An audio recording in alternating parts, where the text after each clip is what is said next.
Bonjour à tous. Alors, je suis très contente de vous retrouver pour cette conférence du dernier mardi du mois. Donc, je remercie le professeur Guillaume Decoq qui nous fait le plaisir de venir nous parler des allergies respiratoires au pollen et au sport, un risque pas si naturel que cela. Alors, simplement, comme d'habitude, petite introduction. Donc, bon, la FHU, je vous rappelle que nos objectifs, c'est de renforcer nos relations hôpital-université-unité de recherche et améliorer la santé respiratoire par une approche intégrée qui prend en compte les caractéristiques de l'hôte, l'environnement et les pathogènes. On va dire que le sujet du jour se prête vraiment bien aux objectifs de la FHU Respire avec tous nos partenaires. Et donc, ces fameuses conférences du dernier mardi du mois qui sont donc, dont le planning est bouclé jusqu'à la fin de l'année. Et le planning pour 2023 est ouvert. Donc, n'hésitez surtout pas si vous avez des idées, des envies de communication. Je vous rappelle que les conférences peuvent être orientées grand public ou réservées aux professionnels de santé, que sous réserve de l'accord des personnes qui présentent, elles sont mises sur notre chaîne YouTube avec ou pas des codes en fonction donc, du public. Donc voilà les prochaines conférences avec le mois prochain sur les infections respiratoires chroniques avec l'équipe de Lille. On fait la pause entre le 28 juin et le 30 août pour les vacances, on va dire, et on se retrouve le 30 août 2022 sur la santé mentale des adolescents porteurs de mucoviscidose de leur famille, puis en septembre sur la pollution atmosphérique et l'appareil respiratoire, en octobre sur la pharmacocinétique, en novembre, donc, ça sera le professeur Christophe Marguet, on n'a pas encore le titre, donc, qui est pneumopédiatre à Rouen. Forcément, le dernier mardi du mois de décembre, on va dire qu'on sera en train de changer d'année. Et ensuite, le programme 2023, on a besoin de vous. Et je vais laisser donc la parole et la possibilité de partager son écran à Guillaume, que je remercie encore pour ce topo à venir qui m'a l'air, enfin, en tout cas pour moi, personnellement, passionnant.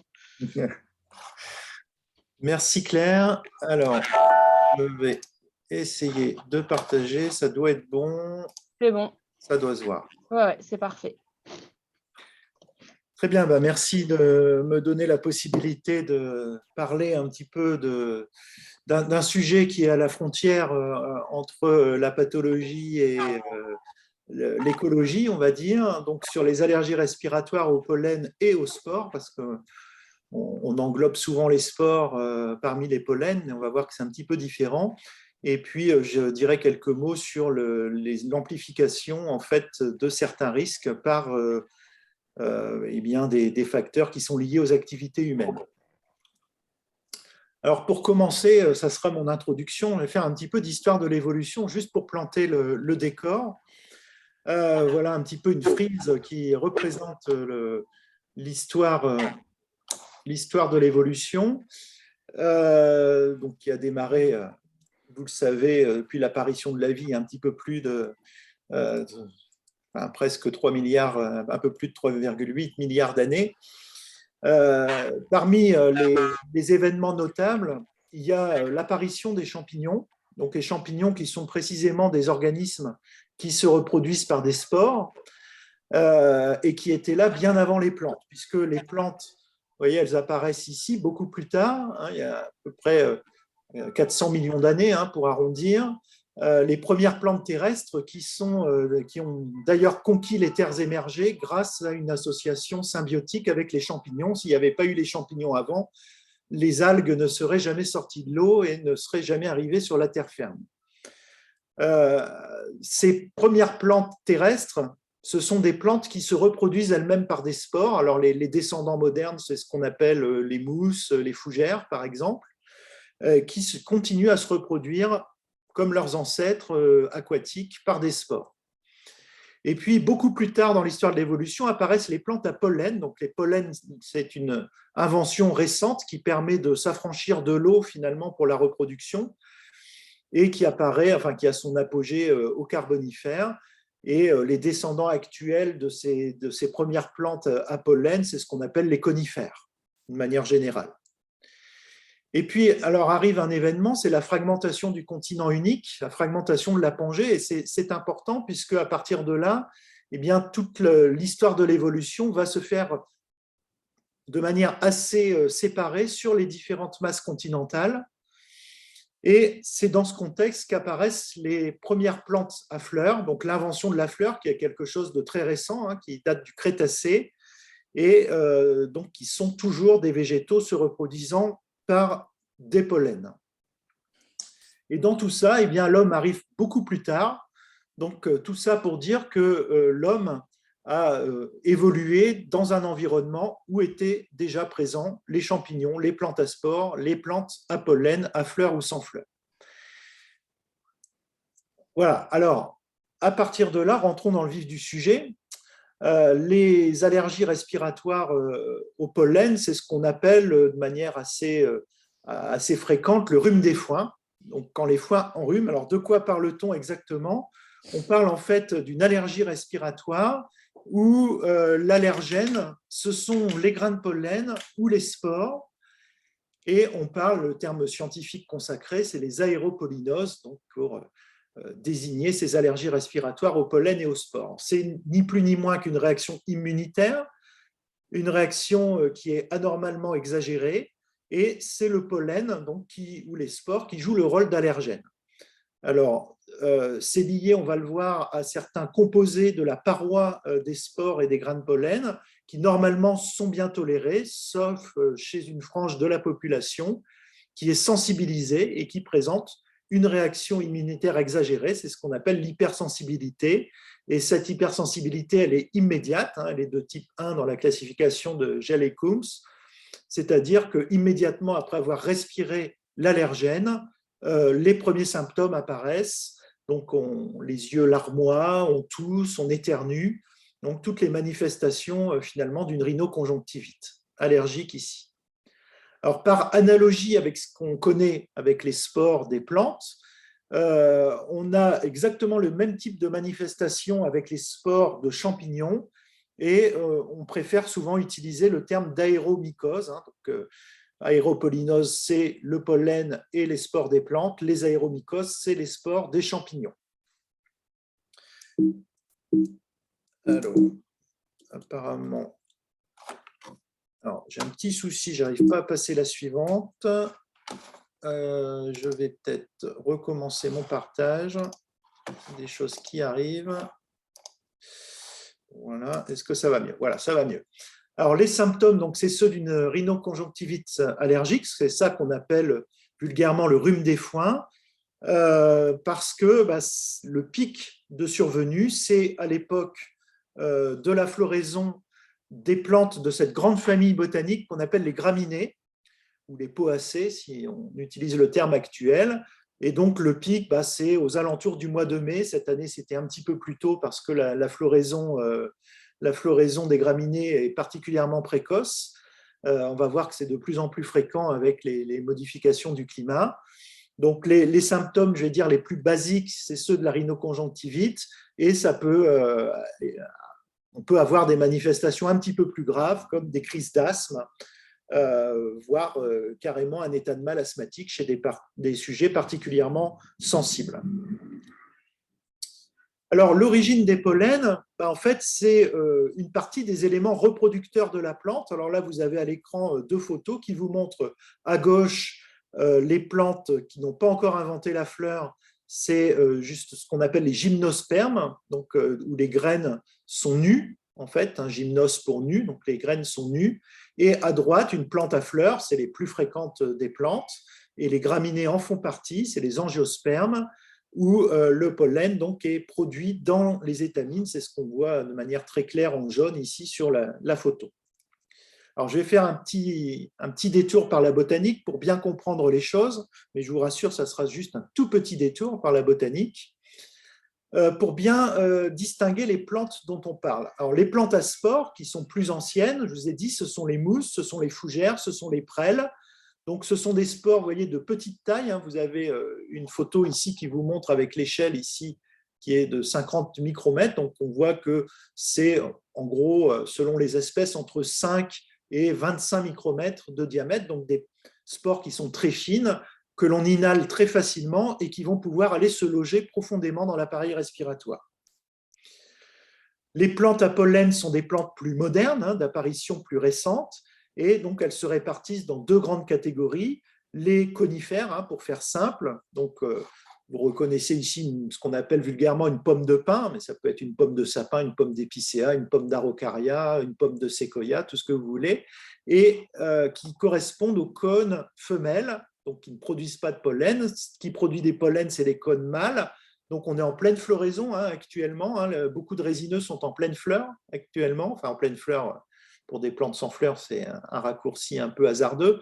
Mais disons que ce sont les cônes mâles qui sont en floraison et qui produisent en ce moment beaucoup de pollen. Si vous vous garez sous un cèdre actuellement, bah, vous retrouvez votre voiture avec toute une poussière jaune sur le capot et sur le pare-brise. C'est les grains de pollen. Et puis, donc, les dernières arrivées des plantes dans l'histoire de l'évolution, ce sont les angiospermes, les plantes à fleurs.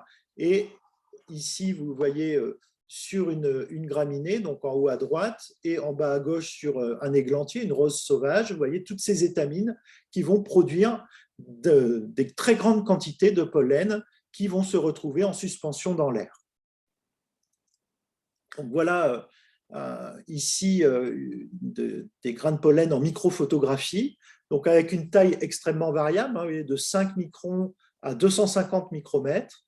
5 microns, normalement, c'est trop petit pour déclencher la réaction immunitaire, mais on va voir qu'il y a un artifice par lequel, malgré tout, eh bien, même des pollens de très petite taille peuvent induire une allergie respiratoire. Alors, les plantes ne sont pas les seules à faire des spores, hein, les champignons aussi. Et ce qu'il faut bien avoir en tête, c'est que les champignons ne sont pas des plantes, même si pendant très longtemps, jusqu'au début du XXe siècle, ils étaient considérés comme des plantes. Les champignons n'ont rien à voir avec les plantes. Donc, chimiquement, la composition des spores de champignons est très, très distincte de celle des spores de plantes. Et donc, les allergènes et les composés allergéniques qui sont en cause ne sont pas les mêmes. Alors, on connaît bien les champignons qu'on observe dans les bois, qu'on ramasse éventuellement. Alors, pas celui-ci, pas cette amanite tumouche qui est toujours assez emblématique, mais qui est quand même toxique.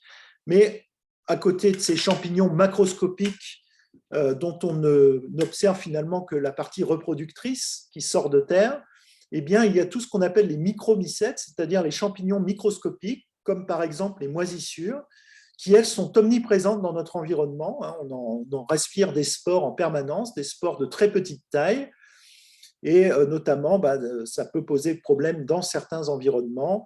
Bien sûr, les habitations qui sont insalubres, c'est ce que montre la photo en bas, avec le revêtement du mur qui est moisi, et donc ça produit des spores qui sont dispersés dans l'environnement intérieur, mais également dans certains environnements de travail, par exemple dans les boulangeries, où les aéromycoses aux spores de moisissure sont extrêmement fréquentes dans la profession de boulanger.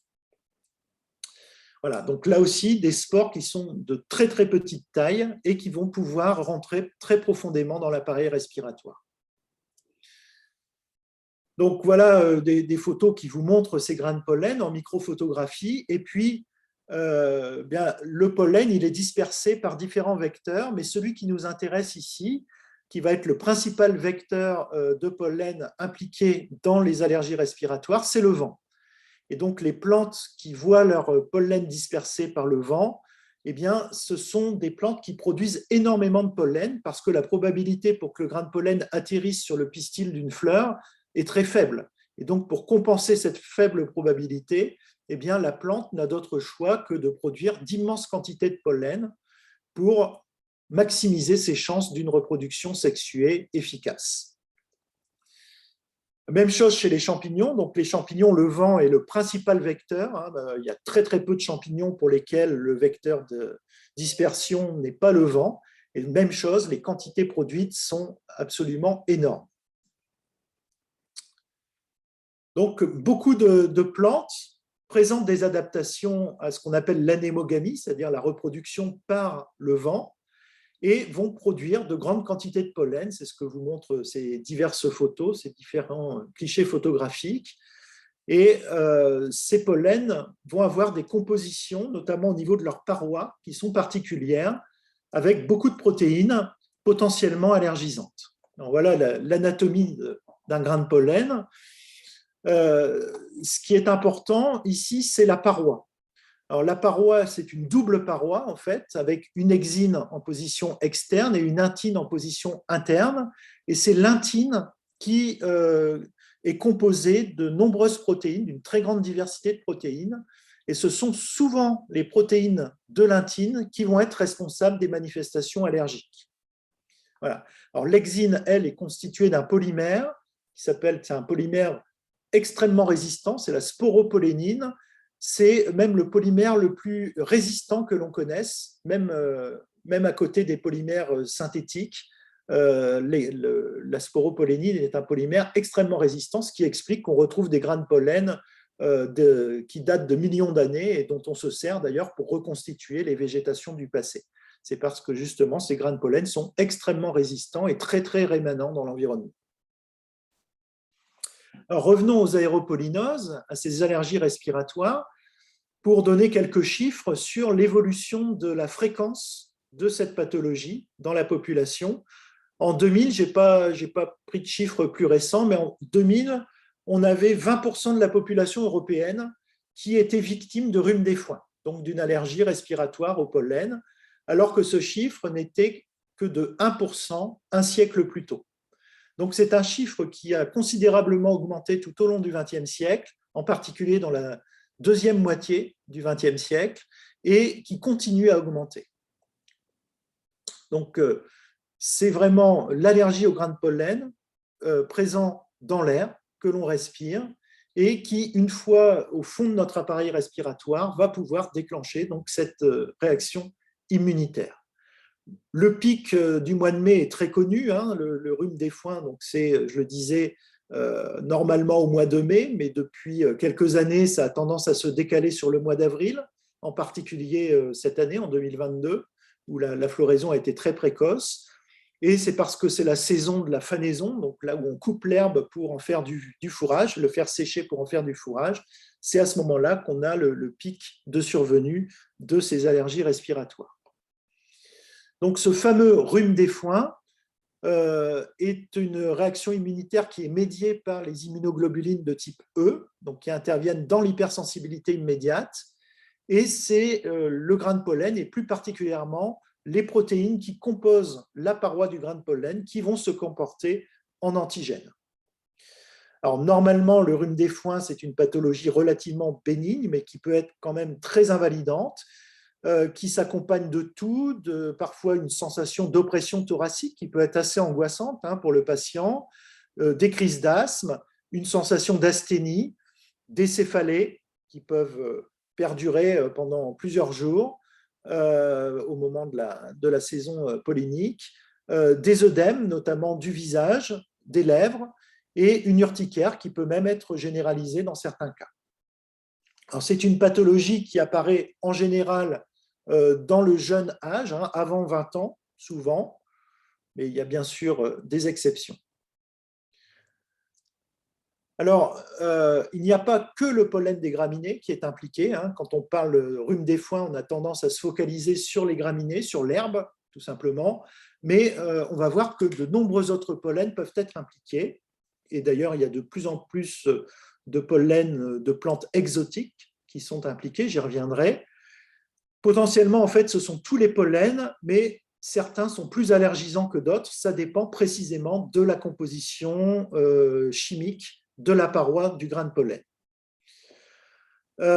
Chez les plantes qui n'ont pas de pollen, donc qui font des spores comme les fougères ou les mousses, eh bien, on peut avoir également des composés allergisants. Et même chose avec les champignons et notamment les spores de moisissure. Donc les aéromycoses, ce sont surtout des pathologies d'intérieur, je dirais. Contrairement au rhume des foins, donc aux aéropollinoses que l'on contracte en fait en respirant le pollen dans l'air extérieur, pour les aéromycoses, c'est quand même une pathologie surtout d'intérieur et de certains environnements professionnels.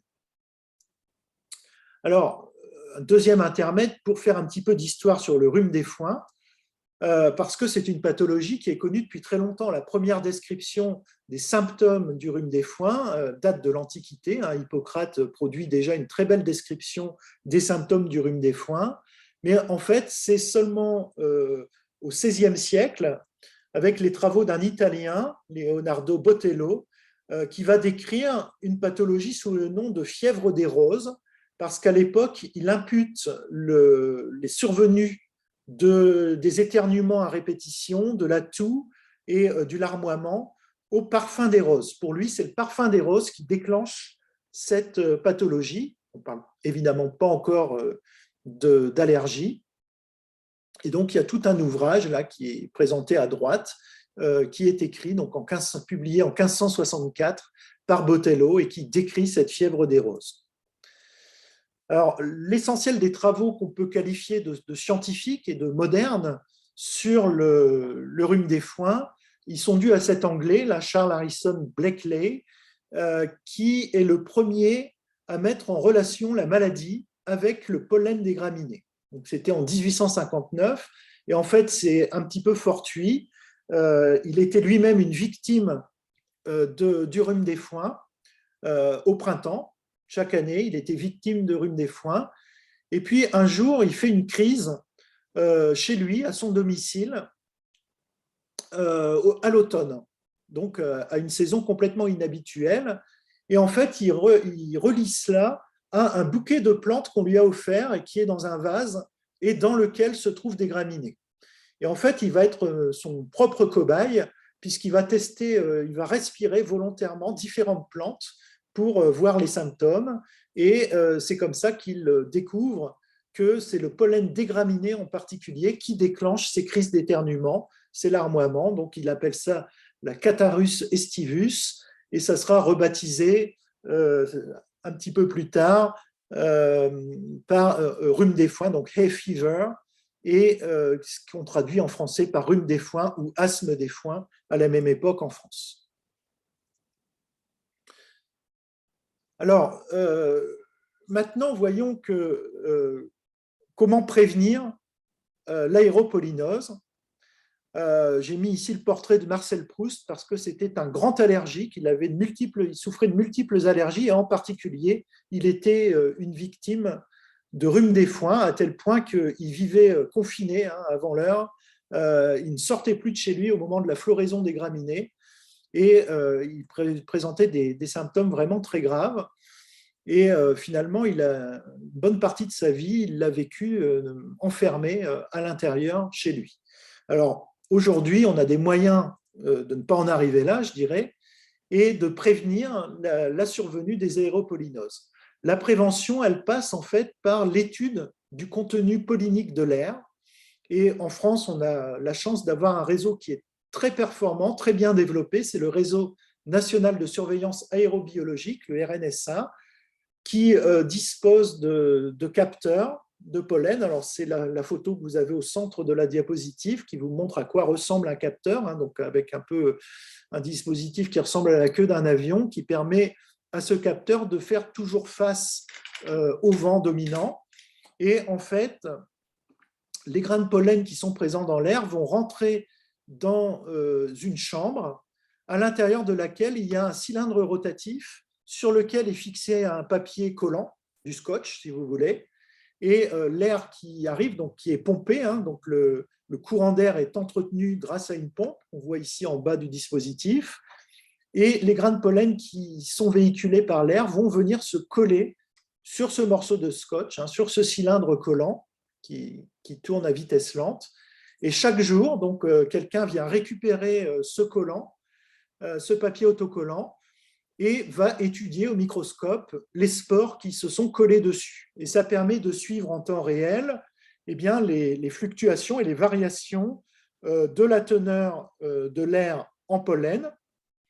Donc, il y a une quantité totale de pollen, puis il y a une identification des grains de pollen. Ça permet, on va au moins au genre et souvent à l'espèce. On peut reconnaître les espèces qui sont présentes par le grain de pollen. Donc, c'est des botanistes spécialisés dans l'identification des plantes à partir des grains de pollen qui sont capables de faire ce travail.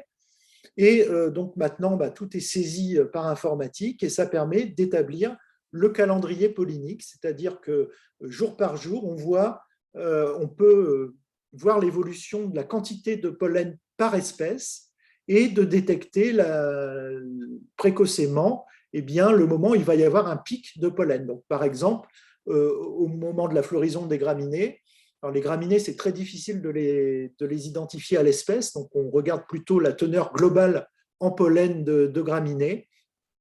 Et quand on voit une courbe qui s'infléchit et qui augmente d'un seul coup de manière exponentielle, eh bien, ça permet d'alerter les patients qui sont allergiques. Alors maintenant, c'est très moderne, hein, tout le monde a son téléphone portable, donc on reçoit une alerte par SMS directement à tous les gens qui sont abonnés à ce système. Donc le RNSA les avertit via un SMS en disant attention, on prévoit un pic de pollen de graminées d'ici 2 jours, un pic de pollen de noisetier d'ici une semaine, etc. Et ça permet aux personnes qui sont hypersensibles au pollen, eh bien, de prendre les mesures de désensibilisation nécessaires, de prendre leur traitement corticoïde, tout leur traitement préventif. Donc voilà un petit peu à quoi ça ressemble. On a un réseau de capteurs comme ça sur tout le territoire métropolitain. Et donc, ça permet de construire ces cartes de distribution des grains de pollen et puis l'évolution dans le temps de tel ou tel pollen. Alors, pour les Amiénois, le capteur se trouve sur le toit de la faculté des sciences. Donc, si vous voulez voir en vrai le capteur, il faut lever le nez au moment où vous passez près de l'ancien bâtiment de la faculté des sciences et vous verrez le capteur sur le toit. Voilà, donc exemple ici de calendrier pollinique avec l'évolution dans le temps et le potentiel allergisant par catégorie de pollen. Donc on voit les graminées sont tout en haut, potentiel allergisant maximal, 5 c'est le plus fort, de même que l'ambroisie, le cyprès, l'olivier, le frêne, etc. Alors, je vous disais, tous les pollens n'ont pas le même pouvoir allergisant, ça dépend de la composition en fait, de la paroi. On a des pollens qui naturellement sont plus allergisants, c'est bien sûr les graminées, l'herbe ou le foin, c'est-à-dire toute la famille botanique des poacées. On a ensuite toutes les plantes qu'on appelle les armoises, donc c'est le genre Artemisia, mais aussi des genres qui sont apparentés, comme le genre Ambrosia, sur lequel je reviendrai tout à l'heure. Et puis des arbres, comme les cyprès. Alors le cyprès, c'est surtout pour le sud de la France. Dans le nord, on est beaucoup moins concerné, mais ça change. Les aulnes, aulnes, frênes et bouleaux, ce sont des arbres qui sont très communs dans le nord de la France, même dans quasiment toute la France, et qui ont un pollen naturellement très allergisant. Donc en termes d'aéropollinose, on a en gros 3 grandes saisons polliniques. On a d'abord en début d'année, donc à la fin de l'hiver et au début du printemps, la saison des arbres. Donc justement, c'est la date de floraison des bouleaux, des saules, des frênes, des aulnes, du noisetier. Donc tous ces arbres ou arbustes ont des pollens allergisants. Ensuite, on a la saison des graminées. Donc normalement, c'est mai à juillet, mais c'est une saison qui a tendance à se décaler, donc qui démarre plutôt en avril maintenant. Et puis, on a une saison plus tardive, la saison des herbes, qui est de fin d'été, début d'automne. Pardon. Alors, également, chez une proportion non négligeable de patients qui souffrent de rhume des foins et d'aéropollinose, on a des allergies croisées. C'est-à-dire qu'un patient qui est allergique au pollen de graminées peut être allergique au pollen d'autres plantes, mais aussi à d'autres types d'allergènes, y compris des allergènes alimentaires ou les poils d'animaux, par exemple. Donc là, ça concerne des allergènes de nature très différente, mais il y a une parenté chimique au niveau des protéines qui fait qu'un patient allergique au pollen de graminées peut faire une allergie croisée, par exemple avec du poil de chat. Donc, c'est des allergies croisées qui surviennent entre des pollens ou entre pollen et aliments, et donc entre aliments également, et qui posent des problèmes de prise en charge et même de reconnaissance qui sont assez délicats. Alors, pour les allergies croisées entre pollen, c'est d'abord les graminées entre elles. Généralement, la parenté chimique entre les pollens de graminées est très proche. Donc, beaucoup de graminées en fait, ont le même type de pollen et on a beaucoup d'allergies croisées. Ensuite, il y a toutes les plantes de la famille des bétulacées, donc ce sont des arbres, aulne, noisetier, bouleau et charme. Donc, ça croise vraiment beaucoup. Quelqu'un qui va être allergique au pollen de noisetier va souvent être allergique également au pollen d'aulne, de bouleau et de charme. Également dans la famille botanique des oléacées, donc c'est la famille du frêne, de l'olivier et du troène. Donc là aussi, ça croise beaucoup. Alors, dans ce registre, on a ce qu'on appelle le... Alors, par contre, j'ai un bruit parasite. Je pense qu'il y a un micro qui est ouvert. Alors, il y a ce qu'on appelle le syndrome de l'Essoff, qui justement concerne le caractère croisé des allergies entre allergènes respiratoires et allergènes alimentaires. Et les données épidémiologiques montrent que les patients qui sont allergiques au pollen ont jusqu'à 3 fois plus de risque de faire une allergie alimentaire. Alors, il y a ce qu'on appelle le syndrome oral allergique, donc qui survient après l'ingestion d'un aliment. Donc, même pour une première fois, chez un patient qui est allergique au pollen, et ça peut se traduire par des démangeaisons des lèvres, de la bouche, et ça peut aller jusqu'à l'œdème de Quincke. Également, en cas d'ingestion importante de l'allergène, eh bien, on peut avoir des réactions dites syndromiques avec vraiment tous les symptômes du rhume des foins. Donc, la conjonctivite, la rhinite, la crise d'asthme, l'urticaire souvent généralisée, l'œdème de Quincke, et ça peut aller évidemment jusqu'au choc anaphylactique, donc c'est loin d'être négligeable.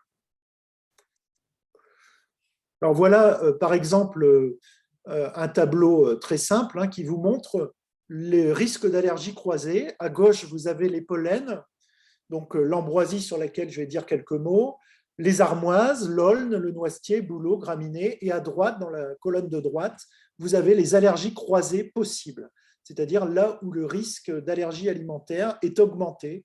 Chez les patients, par exemple, allergiques au pollen d'armoise, eh bien, on aura une propension plus élevée à être allergique au céleri, à la carotte, aux fenouil, à la moutarde, au poivre, à l'anis et au piment. Donc, vous voyez que si on balaye rapidement la colonne de droite, eh bien, on voit qu'il y a quand même des aliments de grande consommation, et c'est des allergènes qui sont fréquemment rencontrés. Donc, ce risque d'allergie croisée, qui est loin d'être systématique, mais il est à prendre en compte et il faut savoir y penser également lorsqu'on recherche justement l'étiologie de certains symptômes allergiques. Alors, un mot également sur le latex, parce que ça aussi, on n'y pense pas souvent. On le recherche notamment quand on a des interventions chirurgicales avec un choc anaphylactique.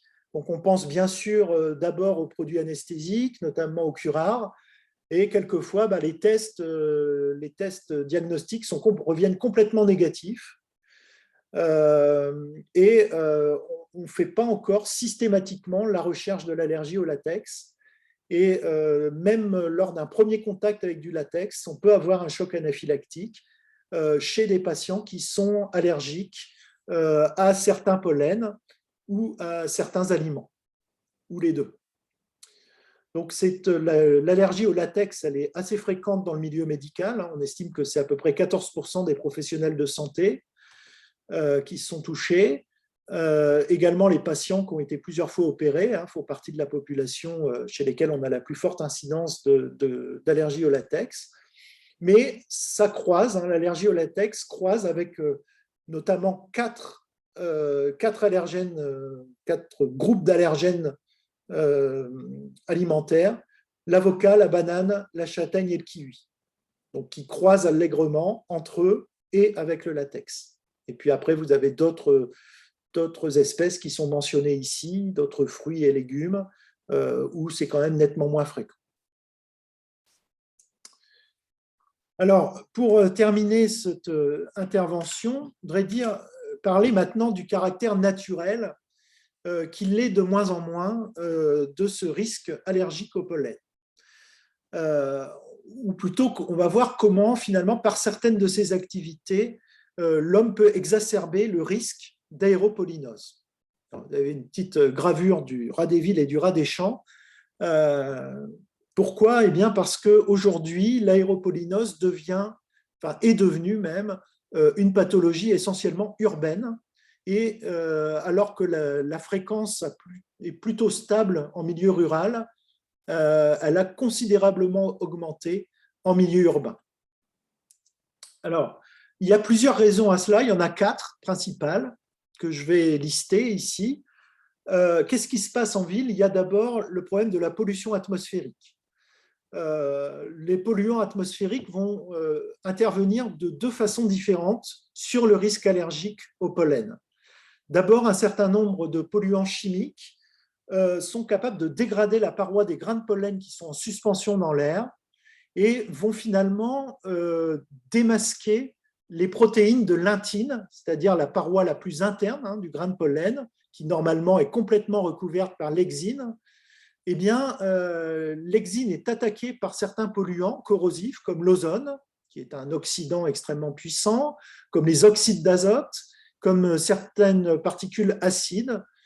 Et donc, en dégradant la paroi la plus externe, l'exine, eh bien, ça démasque les allergènes de l'intine. Et donc, ça va accroître le potentiel allergisant de l'intine, de grains de pollen.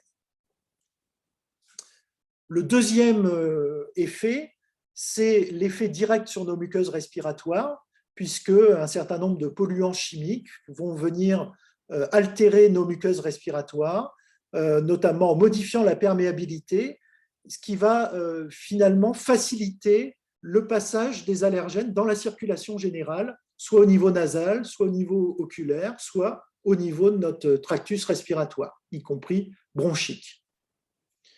Donc, on a d'une part un pollen qui est plus allergisant, d'autre part un appareil respiratoire qui est plus perméable, et les deux combinés font que la fréquence des allergies respiratoires augmente considérablement en ville.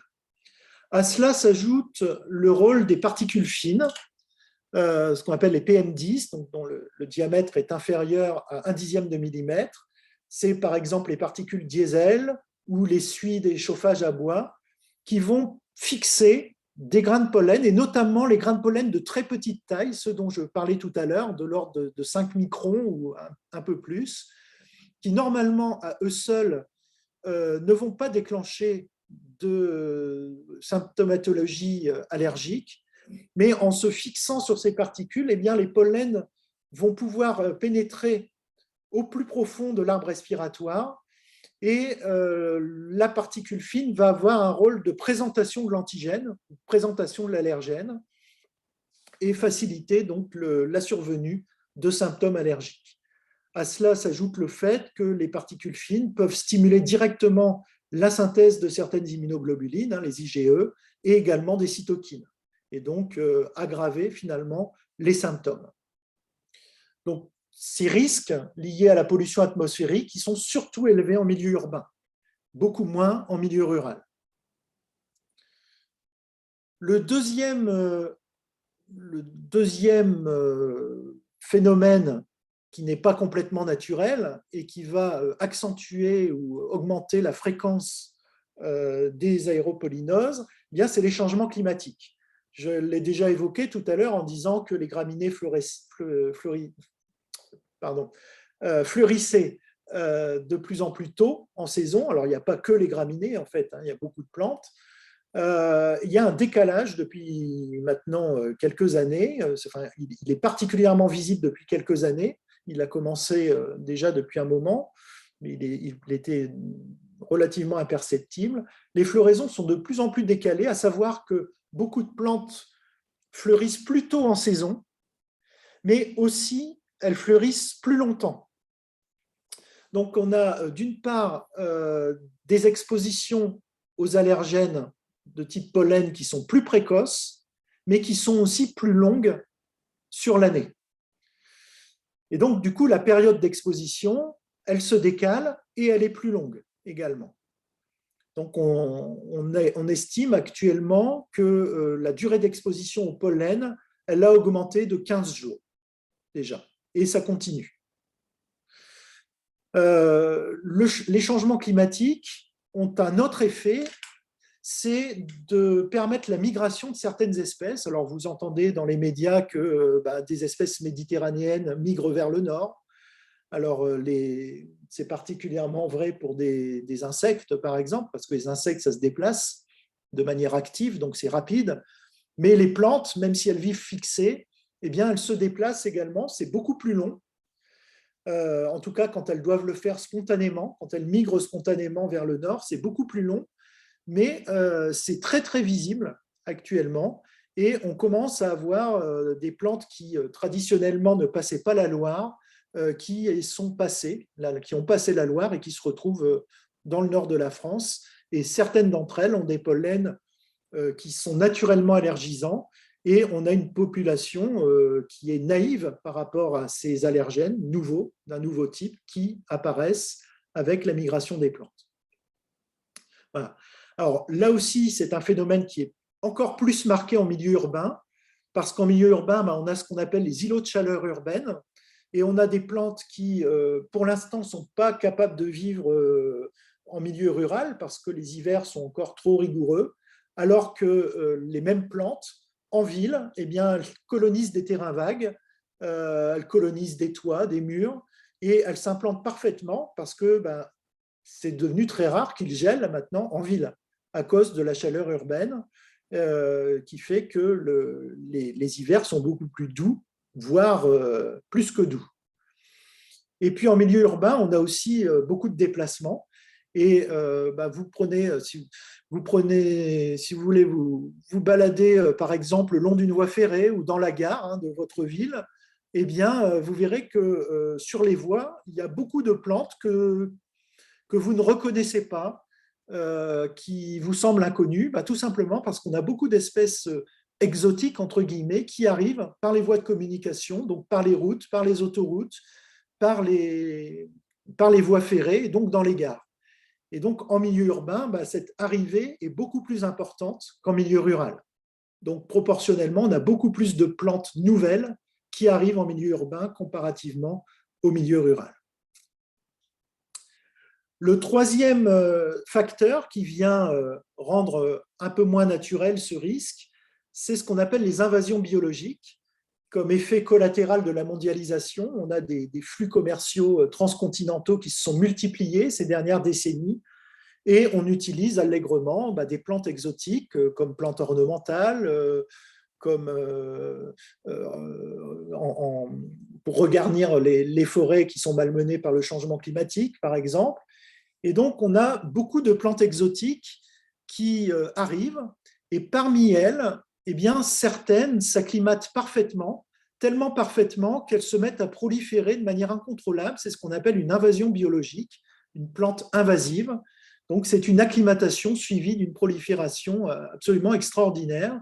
Vous en entendez parler régulièrement dans les médias, alors peut-être plus pour les milieux aquatiques ou les milieux forestiers, mais en fait, le milieu urbain est très concerné. Et beaucoup de plantes que l'on côtoie quotidiennement en ville sont en fait des espèces originaires d'Asie, d'Amérique du Nord principalement, et pour lesquelles, là aussi, l'organisme humain est relativement naïf par rapport aux composés protéiques, notamment des grains de pollen. Alors, un exemple qui est bien connu, c'est celui de l'ambroisie, puisqu'on commence à avoir pas mal de recul sur cette espèce. Donc, l'ambroisie que vous voyez ici en photo, c'est proche des armoises. C'est une plante américaine, d'origine américaine, qui a été introduite plusieurs fois en fait, sur le continent européen, mais elle s'est vraiment naturalisée au XIXe siècle. Elle a été rapportée pour la première fois en milieu naturel en 1863 dans l'Allier. Et elle a été ensuite introduite plusieurs fois accidentellement, probablement avec des lots contaminés, des lots de graines de trèfle violet qui étaient contaminés par l'ambroisie, qui est une mauvaise herbe des champs de trèfle, en fait. Alors, l'ambroisie, c'est une espèce qui est très pionnière, qui adore coloniser les friches, les sols nus. Donc, on la trouve en ville, on la trouve dans les champs. Alors, si vous allez dans la région Rhône-Alpes, vous prenez le premier champ de maïs venu et vous êtes sûr d'observer cette plante. Elle a complètement colonisé les champs de maïs, et comme elle est résistante aux herbicides qui sont utilisés dans les champs de maïs, elle continue à proliférer.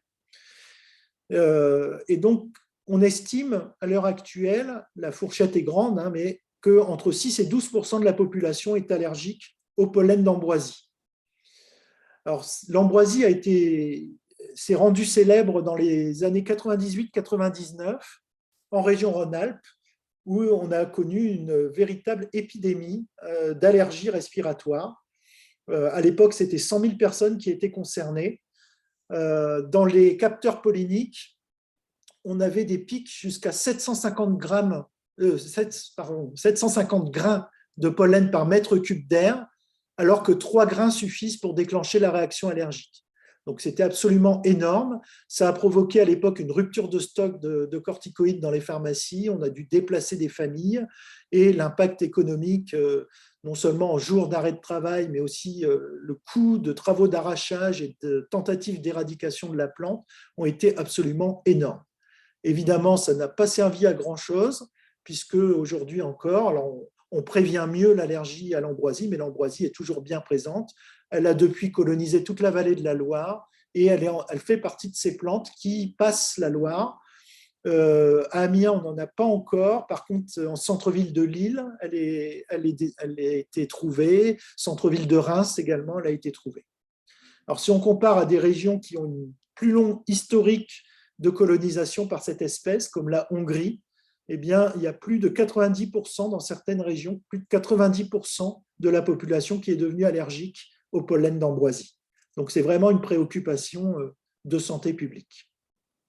Voilà, alors on a d'autres espèces, hein, je ne vais pas rentrer dans le détail, mais vous avez cet arbre, par exemple, l'élante, que vous voyez au bord de toutes les voies ferrées. Hein, c'est vraiment un fléau pour la SNCF parce que ça colonise le ballast des voies ferrées.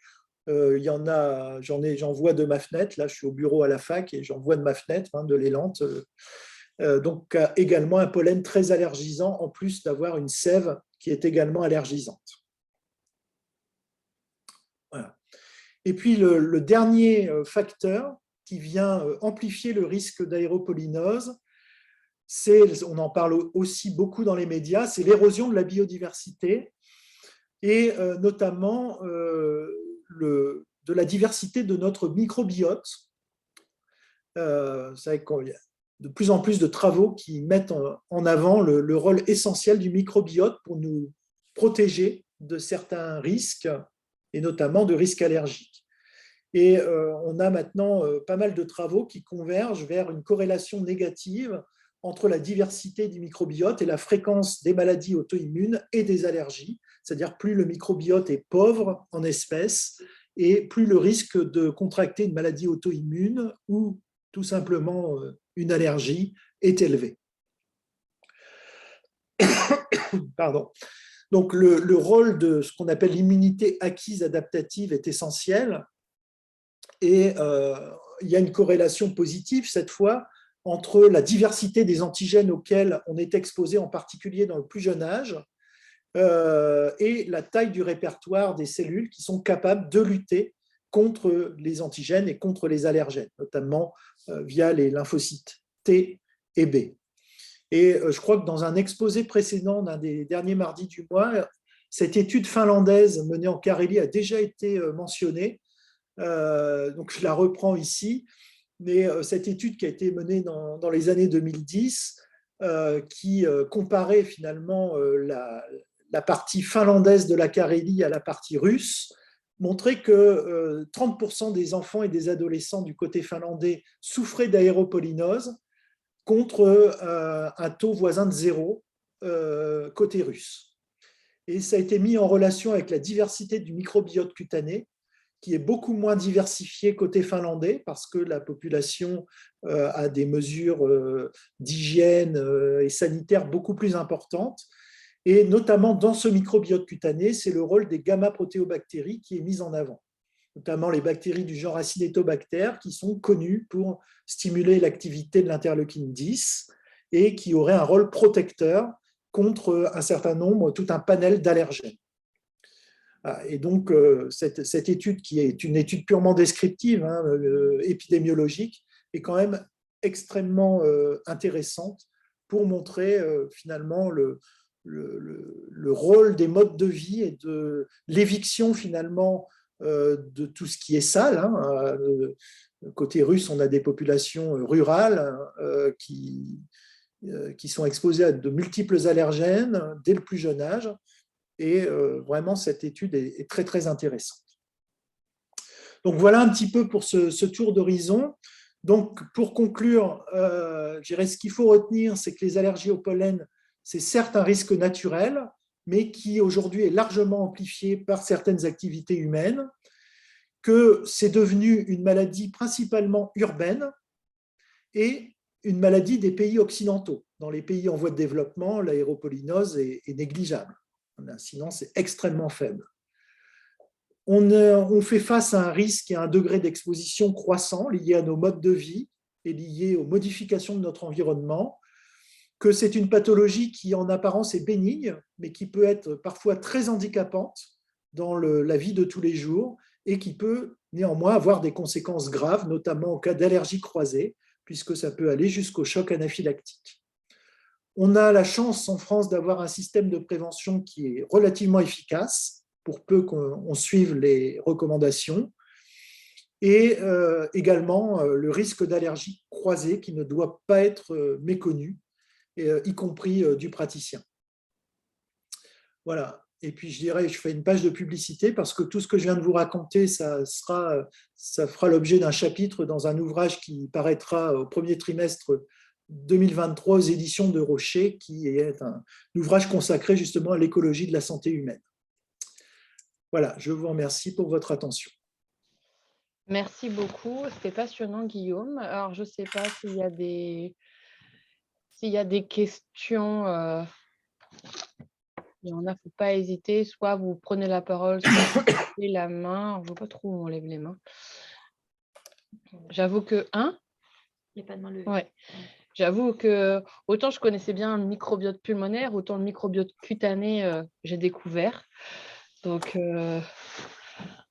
c'est vrai que quand on voit tout ton topo, on voit quand même que on est, enfin, plus que, enfin, pas mal parti, mais les choses vont pas aller dans le bon sens. Il n'y a pas beaucoup de solutions aujourd'hui pour arrêter ce qui s'est mis en route, parce que je pense que même là, entre guillemets, les pays en développement qui sont peu touchés par l'aéropolynose vont l'être vu l'urbanisation et ce qu'on considère comme le moderne et actif, mais qui finalement va être, qui est toxique. Alors, ce qu'on voit là, les tendances dans les villes à remettre des arbres, à essayer de faire des zones vertes, essayer finalement de reboiser un petit peu les villes. Tu penses que ça peut avoir un effet positif ou ça va pas? J'avais entendu dire que c'était intéressant, en tout cas, pour essayer pour les températures, parce que ça pouvait infecter un peu les sols. J'avais entendu dire, mais après... Voilà, sur le plan microclimatique, il y a un intérêt. C'est indéniable. De toute façon, quand il fait chaud l'été, on va chercher la fraîcheur sous les arbres, à l'ombre, etc. Donc l'effet microclimatique, il est réel, il n'y a pas à revenir dessus. L'effet sur les aéropolynoses, je dirais, il peut parfois être pire, parce que tout dépend ce qu'on plante comme arbre.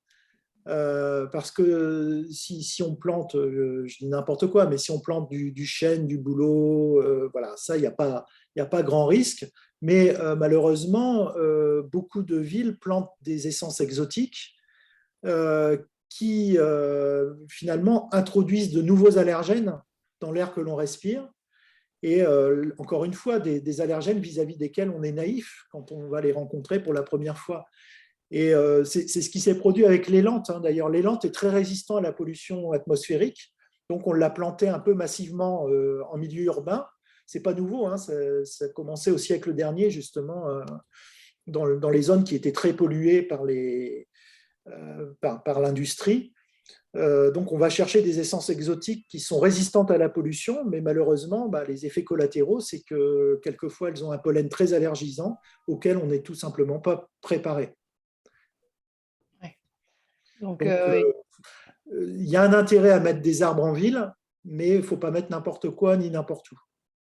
Ouais, il faut pouvoir prévenir les pouvoirs publics des bons choix à faire pour éviter d'amplifier le Ouais. phénomène. Et un arbre entouré de bitume aura beaucoup moins d'effet qu'un arbre sur une terre arable, quoi, vraiment Ouais, dans un ouais. parc. Je ne sais pas, Philippe, j'ai vu que tu avais ouvert ton micro. Je sais pas si Oui, tu as une question. c'était plus un commentaire donc pour poursuivre la discussion.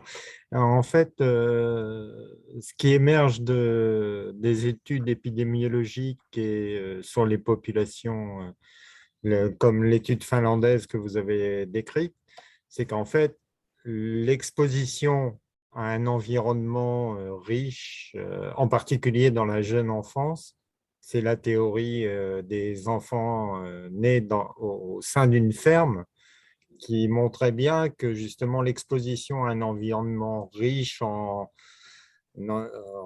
éléments bactériens de diverses origines conduit à développer des populations régulatrices qui vont, a priori, atténuer le développement des réactions allergiques. Mm. C'est la théorie qu'on développe actuellement. Et je pense qu'effectivement, si on veut contrecarrer l'évolution des allergies, il va peut-être falloir repenser en fait comment dire, le développement du système immunitaire, peut-être. Enfin, Ouais. je ne sais pas, c'est une grande théorie, hein, mais oui, il y a peut-être une réflexion à avoir dans ce sens-là. Non, tout à fait, hein, tout à fait. Je pense qu'on a aussi voulu, notamment chez les nourrissons, enfin dans le plus jeune âge, vouloir avoir un environnement trop aseptisé. Oui, Et oui, oui. voilà, je pense que ça aussi, il va falloir le revoir. Oui. C'est extrêmement important si on veut développer des réponses régulatrices et c'est ça qui permet de contrôler ces Il y a eu réactions. des travaux faits en Amazonie aussi, hein, sur justement les peuples autochtones qui étaient complètement isolés. Là. Il y a eu des travaux très intéressants sur le microbiote intestinal, notamment. Oui. Et ça va dans le même sens. Je pense au vu de l'heure qu'on va devoir s'arrêter là. En tout cas, pour ma part, j'ai trouvé ça vraiment passionnant. Et j'attends la sortie de ton livre là. Alors, je ne sais pas si je comprendrai tout le reste, tous les autres chapitres, mais en tout cas là, c'était très clair. C'est grand public. Donc, normalement, je devrais réussir à comprendre. Voilà. Donc, un très, très grand merci à toi. Je vais Merci. partager juste notre… c'est pas la bonne. Pourquoi ça ne va pas aller? Dernière diapo, voilà pour… Je ne sais pas si ça partage. Non. Donc, pardon. Donc, voilà pour d'abord te remercier. Et puis, voilà, tu me fais faire des bêtises. Te remercier. Vous donner à tous rendez-vous le mardi 28 juin, donc la dernière avant les vacances, on va dire, pour la 6e conférence du dernier mardi du mois. Et donc, il sera faite co-animée, on va dire, par le docteur Lerouzic et le docteur Gosset, donc de Lille, sur les infections respiratoires chroniques, qui est malheureusement une problématique rencontrée fréquemment en clinique. Et il y a un certain nombre de modèles utilisés, notamment à l'Institut Pasteur, en recherche pour essayer d'y répondre. Et donc, il y a aussi une conférence à viser grand public. Un très grand merci à tous. Et puis, à très bientôt. Ah, je vois que tout le monde était très content. Je te transmets, Guillaume. Et Merci donc, beaucoup. un grand merci. Et puis, à très bientôt à tous. J'en profite pour vous dire que vous allez prochainement recevoir, on va dire, un pré-programme pour les journées et surtout une invitation à vous inscrire. Et je vous encourage à répondre rapidement à l'inscription en espérant que ce soit positif, en sachant qu'il y a une petite surprise pour les premiers inscrits. Je ne vous en dirai pas plus.